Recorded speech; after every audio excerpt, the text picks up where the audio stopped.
Another thing that we see on the range a lot is warm-up problems, where people don't warm up right. Charlotta, when we ask people about warm-ups, what do you usually hear what they do? Stretching. Right away. So a lot of times, you know, what we see out on the range, they come out, they get out of the car, or they get back from a locker room, and they go and do a couple stretches right here, and that's it.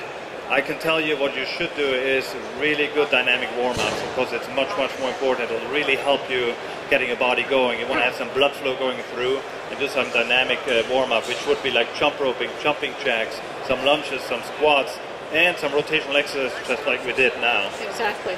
And that can really help prevent injury. Of course, once your muscles are warmed up, they can protect your joints a lot better. But also for performance, which is obviously what we're after too, is for performance, a good warm-up is very, very important. Of course, there, your body is ready. You're ready on the first tee, which is important. Coordination. And also coordination. So we do some exercises to further enhance the coordination, so you're ready to go on the first hole. And also what it can do is maybe slow you down a little bit. You get a better rhythm that way. So that way you're not too charged, and that's something I had to deal with your sister quite a bit. She was always really charged up and ready to go, and sometimes she had too much energy. So a lot of times we did full workouts before she played, which really slowed her down a little bit, took the edge off a little bit. She was a little bit tired for playing, which gave her a better rhythm. So you may notice that yourself sometimes, that we go out there and we're all excited and boom, boom, boom. That may just be the wrong thing. So a little warm-up, a good warm-up, maybe even a little workout before can help quite a bit. What are a couple more things you see out on the range? Well, a lot of the C finish. I hate working with juniors when they say, my lower back hurts, my shoulder hurts, my wrists hurts. Right, we see that a lot with young players, with juniors, because they're so flexible, especially the girls, they're very flexible. A lot of times what we see is the coach just loves it that they're so flexible, and they come to us and they have that wide swing, all kinds of rotation. They go way past 90 degrees because they're so flexible. Then their finish looks accordingly with big reverse C. And at that age, a lot of times as juniors, your joints aren't grown all the way yet, and the protection with stabilizing muscles aren't grown all the way yet. So which means if the stabilizing muscles can't protect the joints, what happens is the joint has to stabilize itself, which can really produce a lot of injury over time. And we've seen 14, 15-year-olds with back injuries already, shoulder injuries, and so on.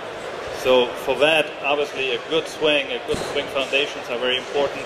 A lot of times we have to slow them down in the rotation. What would you do out on the range for that?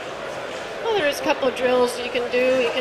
What we call the waltz drill is really good for tempo and timing and balance. Is just taking a step back and count 1, 2, 3 when you do it, so you can work on your rhythm and tempo and timing. But then do the opposite way in the forward swing. So 1, 2, 3, 3, 2, 1. It really slows down your swing, and you focus so much more on what the body's doing instead of just trying to whack that ball with your arms and hands. And here again, I can enhance that in the gym then. Charlotta tells me, hey, I have this player, look at it, you know, she's just overturning so much, everything is too fast, the sequence is off. We can enhance that in the gym where we put them in front of the mirror, Charlotta will bring them in, and we put them on the cable cross or on the rubber band and do some exercises accordingly. Yeah? Cool. Good? Yeah. Another great exercise I want to show you, which is really good, that anybody can do at home or on the range. It's a really good exercise to warm up, or even when you're playing, and you're feeling that you're not rotating all the way through, that your hips aren't coming all the way through, that you don't have a good finish, you can do a shot put. You're all familiar with a shot put, right? So if you take a shot put, you would have the ball right here. You can actually take a golf ball for that too. So if you set up for a shot put is really very similar to a golf swing. So what you do is you rotate your shoulders first. I rotate my shoulders. Again, I'm on my right side now because I turned my shoulders. From here now my right side is loaded up. Now I can come off my right side and rotate through. So from this position right here, I can come through into a good finish. So that's a really good exercise. Take your golf ball, engage your abs, rotate your shoulders, come through with your hips. Actually, the lighter the ball it is, the harder it is, because you focus more on what to do and you can't muscle the ball away. That's one thing. When it's heavier, we tend to use our muscles much more instead of letting the movement itself accelerate the ball. But also what happens is when it's lighter, you have less feedback, right? Of course, you don't feel the weight anymore, so there's less feedback on your body, which is kind of similar than using a pitching wedge versus a forward or so. Pitching wedge is relatively heavy, and you can feel the club much more than, let's say, a forward or a three-wood. Exactly. So it's the same thing here. So the lighter you go, less feedback. It's harder to do an exercise correctly, and it's harder to feel the release because you can't push anymore. You don't have any feedback.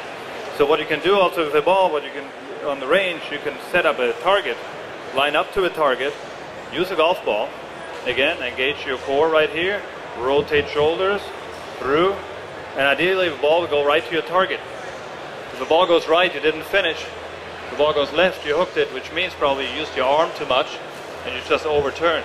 So you manipulated too much with your arm instead of just releasing it out of your hands. Exact same thing we want to do with a golf club is really release that golf club with the energy towards our target. Got a little drill for that, and I probably wouldn't recommend it just to everybody. The club manufacturers probably love it. Not in throw here, clubs. Yeah. So I did some work with Anna Nordqvist just a couple weeks ago. It was about releasing. And she got an old set of clubs out. We used all her irons. And I went down 40 yards down the range, and she would just one iron after another. Throw it right to me. And you know, if it would come to me, it was a nice release right towards the target. If it went right, she just released too early. If it went left, she just hung on to it and controlled it. So those are little drills we can do. Again, make sure there's nobody behind you, number one, because most people will hold on too long and throw it backwards. Number two, use your friend's clubs or some old clubs. Yeah, first time I did it, I almost hit my sister in the head, so don't have anybody behind you.